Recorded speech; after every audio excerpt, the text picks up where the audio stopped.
stand up, call meeting order. I pledge allegiance to the flag of the United States of America and to the republic for which it stands, one nation, under God, indivisible, with liberty and justice for all. All right. Call to order. Roll call, Joe. Bob Vasilius, Travis Dunlap, You have your mind? I can't hear him. Jim Meeks. Here. Timothy Meunier, Yes. Bernie Paparad. Here. Well, we all know he's looking at us right there. That's him. Hey, can you hear me now? Yeah. All right, good deal. Okay. Approval of minutes. So moved. Second. Have a motion and a second. Any discussion? No. Roll call. Travis Dunlap, Yes. Jim Meeks, Yes. Timothy Meunier, Yes. Bernie Paparad. Yes. Communications, bills and expenditures. Nothing. Nothing. Reporters, officers, committee and staff.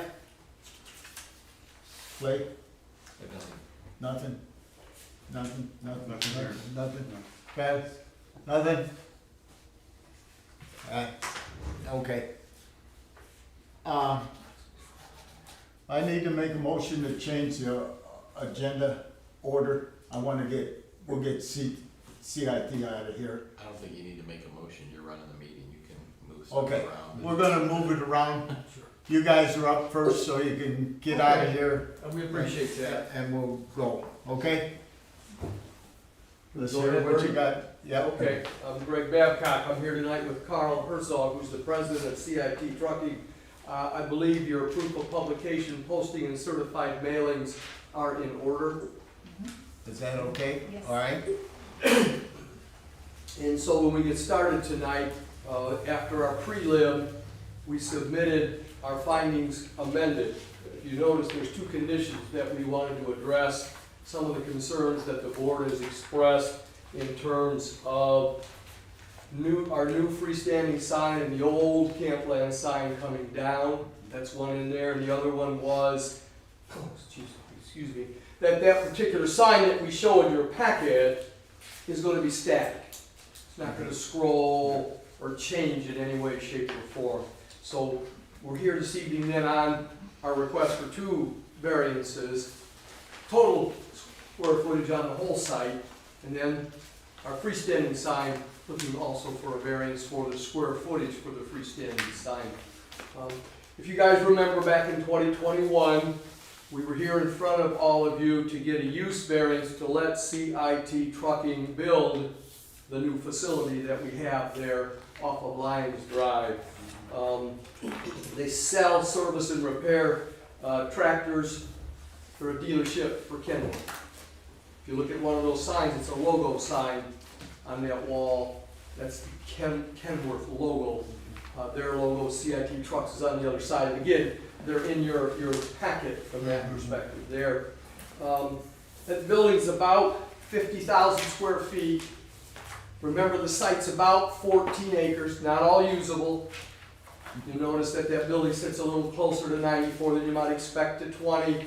We've got some wetland in the front there that we didn't fuss with. We left the tree stand up from that perspective. But also, you guys live here, you know that I-94 gets roughly 90,000 vehicle trips in a 24-hour period. So if you're going to advertise that you're here, that's where you want to have your signage in the first place, from that perspective there. I'm going to have Carl come up, introduce himself, give you just a little background on what they're going to do there, how far along they are, number of employees. So Carl, you want to come up, introduce yourself, mailing address, and then go ahead and address the board. Carl Herzog, president of CIT Trucks. Mailing address would be 305 West North Town Road in Normal, Illinois. Yes, as Greg mentioned, we're a truck dealership for semi-trucks. So we're basically we're like a car dealership for semis, right? We do parts, sales, service on the equipment. The building is well underway. we're gonna be projected to move in very, very early in '26. The hopes are first week or two of January, but somewhere in very early '26, we'll be ready to move in. We got Clint Yoakum here with us. He is gonna run our branch for us. He's actually from town here. Along with, we have 3 other employees from Burns Harbor currently working for us at this facility. Right now, and we're still hiring, right now we are at 28 employees. In this, as you remember, we are operating out of the old Lazy Days facility temporarily until the dealership's ready. So we've been getting underway, hiring people, training people, so we're already at 28 employees that will move into the new facility, and we'll be hiring more, which will bring business in town, revenue for gas stations, restaurants, things like that.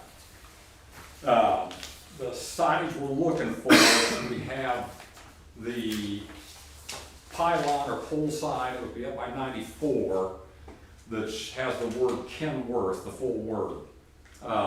These are, Kenworth is a franchise, so these are their signage, their designs that you have to adhere to. We're wanting to put that pylon sign perpendicular to 94, so the traffic going east and west can have visibility of the sign and see that there's a Kenworth dealer at that location. On the building, we are requesting a CIT truck sign to be mounted to the building. Obviously that's to identify us as our company name. And then there is another sign over the front doors that has KW. Again, that is a franchise logo. They have that on different marketing, but it's also on the hoods of the trucks. So these are both franchise logos. One thing with it, Greg had mentioned, we're not going to have any kind of scrolling signs, words. With the franchise logos, that's what we're allowed to have. We're not allowed to have Kenworth of anything or any other wording to go with it. They don't, even Kenworth doesn't want scrolling words, letters, things against their logo. They want their logo clean the way it is. All right, well, that'll get us there till they've got questions. A couple of things, if you've looked at your packet for signs, as Carl said, the freestanding sign is gonna be perpendicular to the road. So you've got internal lighting going east and west. Somebody had raised a question about what do we see on the north side, and it's gonna be going east and west as opposed to parallel with the highway. Second, as he indicated, it's a logo situation. Remember that the width of this building is 175 feet. If you look at the 2 smaller signs, they're not large compared to what you see there. This particular sign for Kenworth, again, when we look at setting it perpendicular, I drove out to look at our neighbors. So I've got Pilot adjacent, now Graph after that going east. I remember when I was here to put in what's now the Graph sign that's advertising all of the various styles of vehicles that they sell from that perspective there. I think ours is not going to be as illuminated from that perspective, but it does the same thing. It tells you who are we? We're Kenworth from that perspective there. I went to Pilot, and I know that they were before the sign ordinance, so I'm not suggesting any other issues. Except when you go, you've got 2 retail uses plus the gas station, the truck setting. You've got the scrolling sign out on 94. Tells you the gasoline and diesel prices from that perspective there.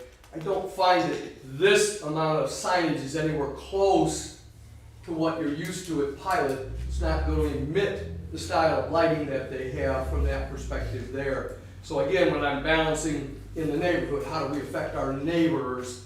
I don't find this effect to be adverse to them at all from that perspective there. They've made a major financial investment in this particular site. If you had a chance to even look or tour it, it's very well done. They're excited about being here. They're a large dealership in the Kenworth family. from that perspective. So the excitement, I would think, would be employees. I noticed you opened a new Taco Bell on the south side of the road there. Yes. So again, if those boys are hungry or those ladies are hungry, we've got another spot that we could feed them. And so when you make that kind of investment, everybody wants it to be a successful business. I think the signage that they're proposing gets their name out there, and at the same time, it's somewhat subtle from what we might see in other settings, especially if you've got the moving signs, which we don't have here. So Carl's here to answer specific questions. I'd ask you guys to consider this evening to grant the amended findings to allow both the variances, the total square footage on the site and then the total square footage of the freestanding sign. So again, I thank you guys very much for listening. Okay, we're gonna open a public hearing right now. And first off, what I wanna hear, is there anybody in the audience that wants to speak for this proposal from CIT? Go ahead. So as I said, my name's Clint Yoakum, and I live in Burns Harbor in the village. I've been here since 2009. This has been something we've talked about for a long time with this business. I've been with CIT Trucks since 2015, worked at the Mokina location, and once this building was done, I obviously transferred here and worked out of here since I live so close.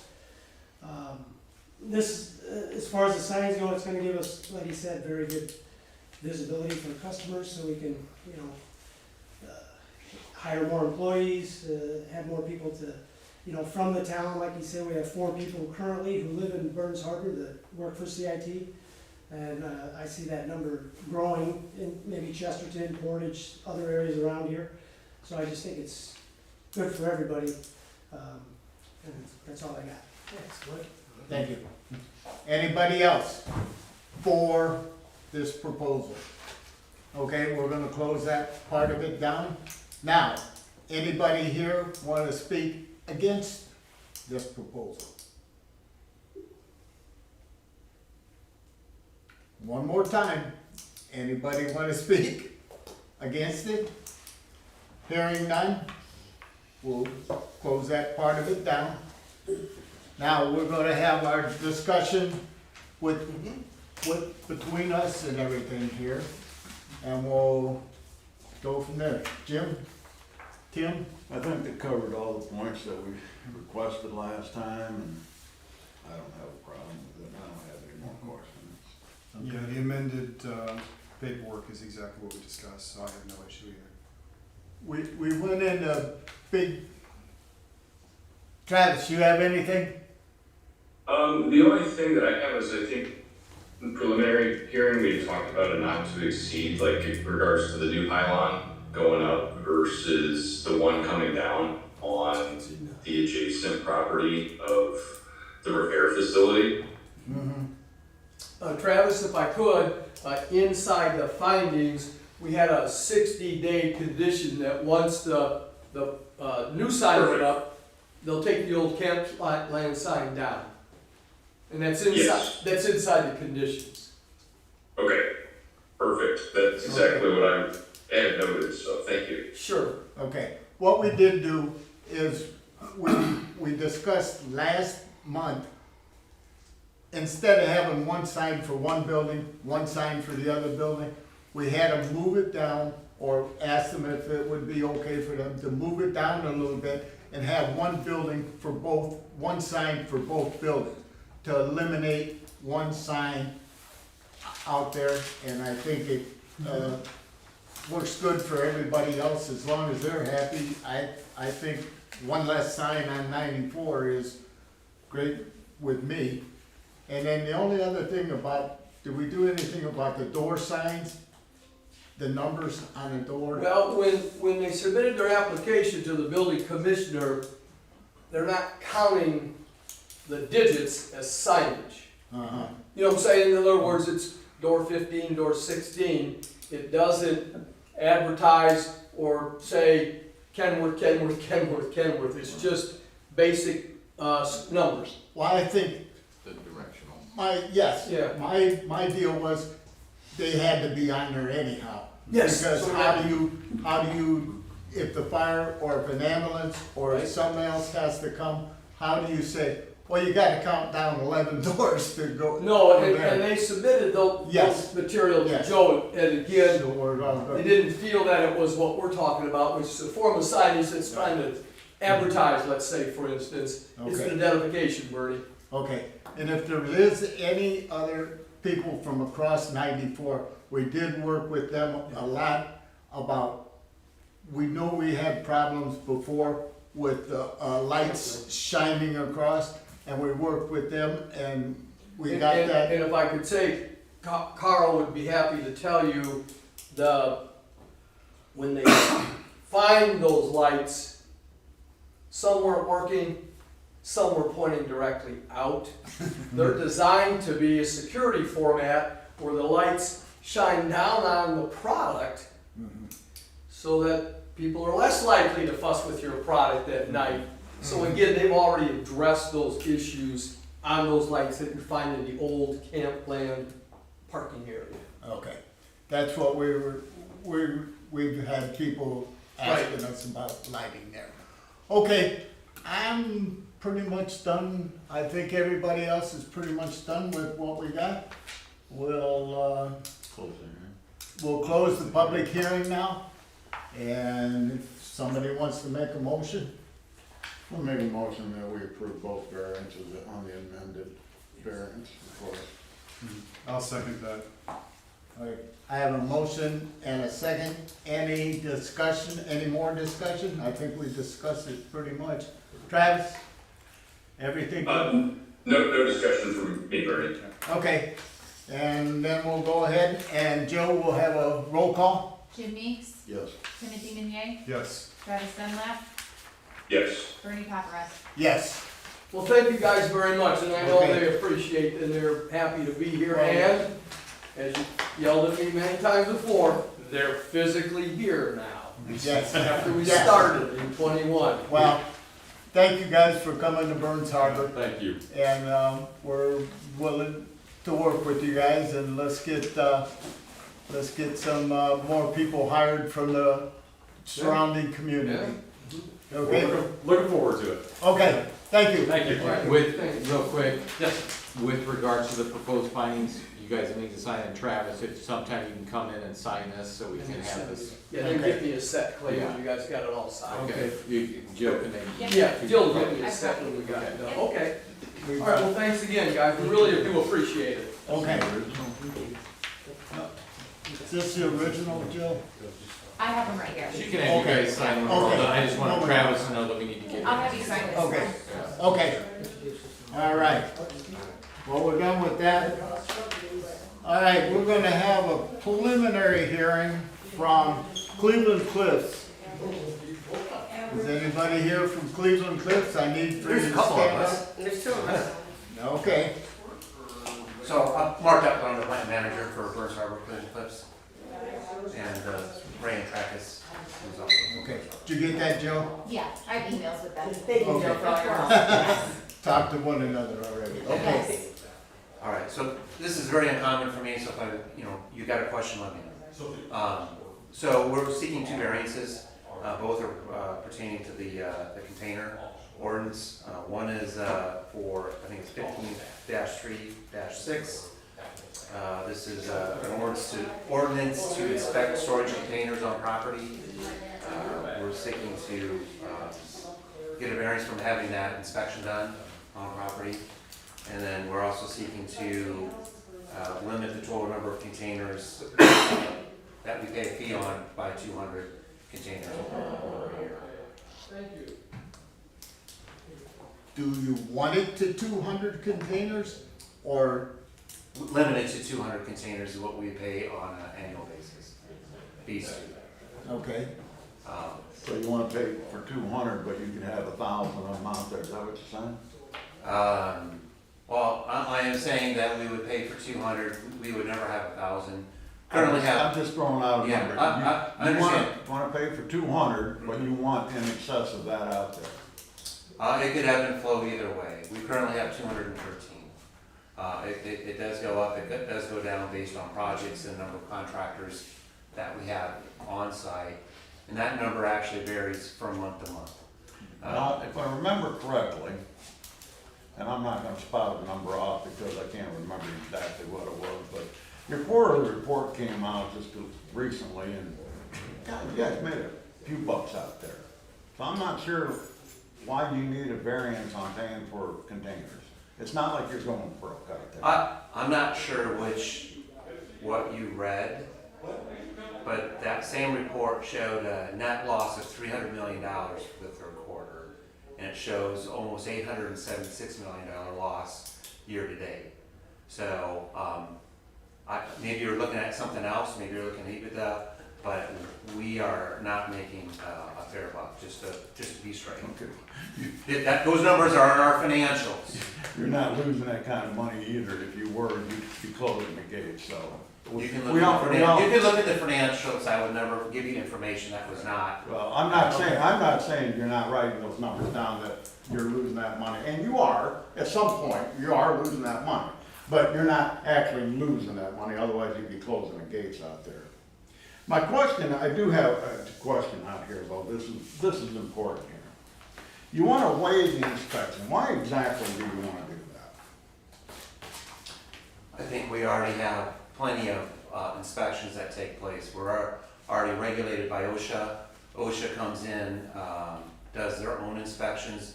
We have our own audits by OSHA. We do our own internal audits, and we've yet to have anything in regards to any sort of container issue inside the plant. So spending time to go through something that's already covered by either OSHA or our safety professionals seems like unnecessary to us. Okay, OSHA's not covering the town, though. Right. Mark, do you guys have policies and procedures specific for inspections of containers? We have policies and procedures regarding what can be stored in what fashion. Does it necessarily say a container? No, but there is requirements of how we store anything, whether it's in a container or it's somewhere in the shop or if it's in a warehouse. So it is also applicable to any container that's on the site.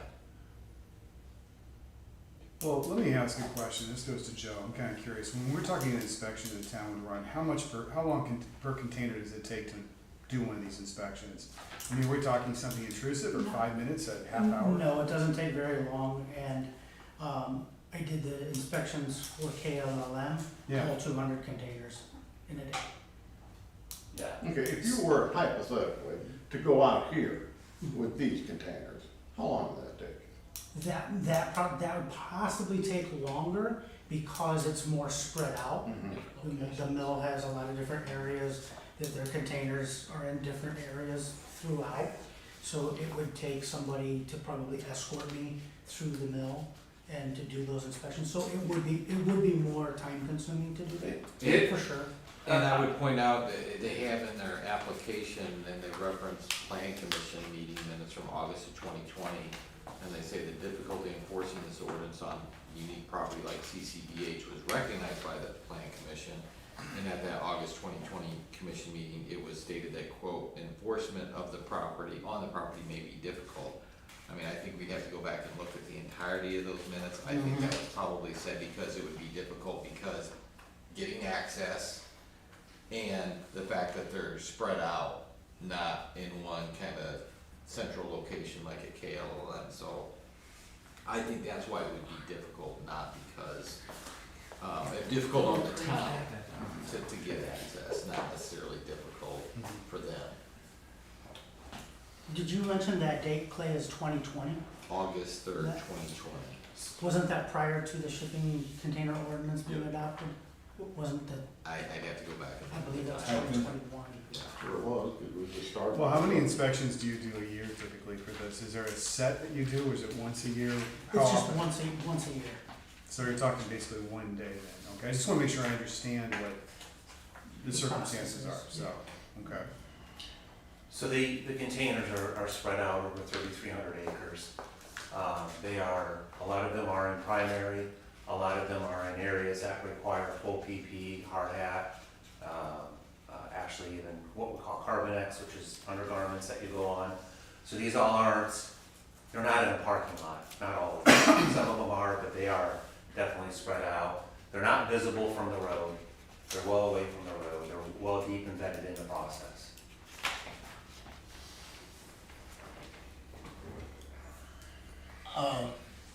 The only thing I don't like is you telling us we can't come in there.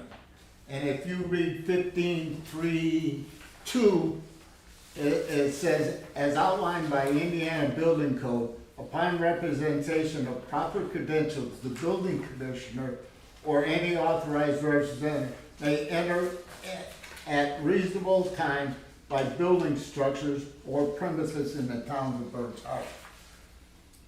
Understand what I'm saying? We're not asking to just drive in and out of there anytime willy-nilly. Right, which obviously wouldn't be good, but these are also in 7 different divisions, so it's not a single individual that takes anybody around to go look at everything. It's gotta be somebody familiar with the division, understands the hazards, requires a safety discussion prior to going to any of these divisions also. Okay, but still, And from it's what I not, read in there, you're just flat saying we can't come in. I think we're struggling with the value of doing the inspections when we have so many other things that we feel cover it.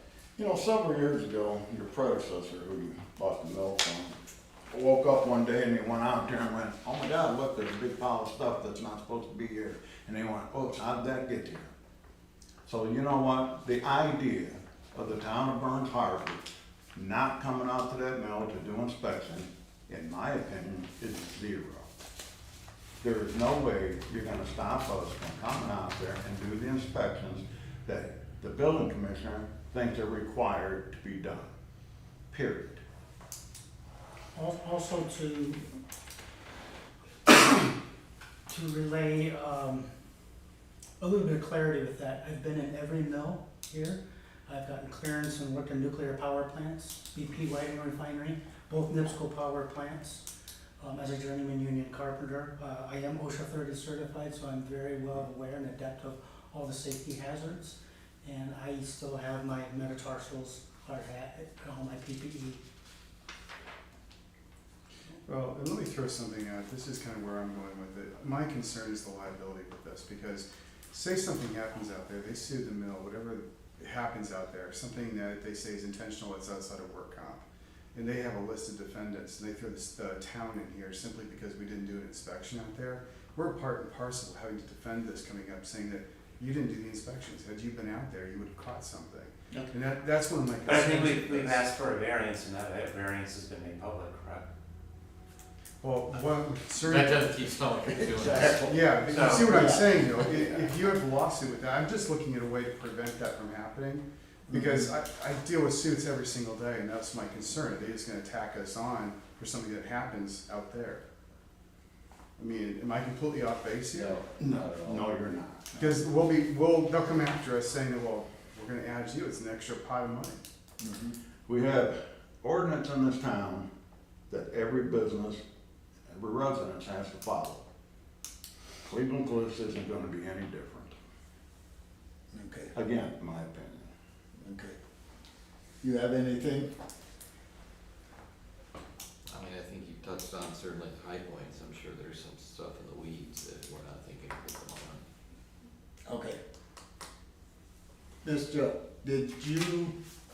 were you able to do everything for them about their notifications? Didn't you tell me that they were maybe missing some or whatever? It was just the neighbors within 300 feet. They updated the website. We had a really hard time, but we got it figured out. Okay, So they don't have to do publications or anything until the public hearing. okay, I just Yeah. wanted to make sure No, that Ran when they ran come the here, that they communication. were all set to go and for a public hearing, because if you didn't notify somebody, then you're not gonna have a public hearing that day. Okay? All right, I'll make fellas. a motion, we have the public hearing. I'll second that. I have a motion and a second. Any discussion? Travis, you okay? Yeah, no discussion at this time. Okay. All right, Joe, roll call. Travis Dunlap, Yes. Jim Meeks, Yes. Timothy Meunier, Yes. Bernie Cottrell. Yes. And that'll be for December 17th, correct? 17th, Yeah, just so the applicant knows, they moved the right. BZA meeting for December, so it's not December 23rd, it'll be on Wednesday, December 17th at 6 6 o'clock. p.m. When is that? Is that on a Wednesday? Wednesday. A Wednesday The again? 17th of December at Okay. 6 p.m. Oh, okay with that? Sure. Okay. We just didn't want to have it in Christmas week.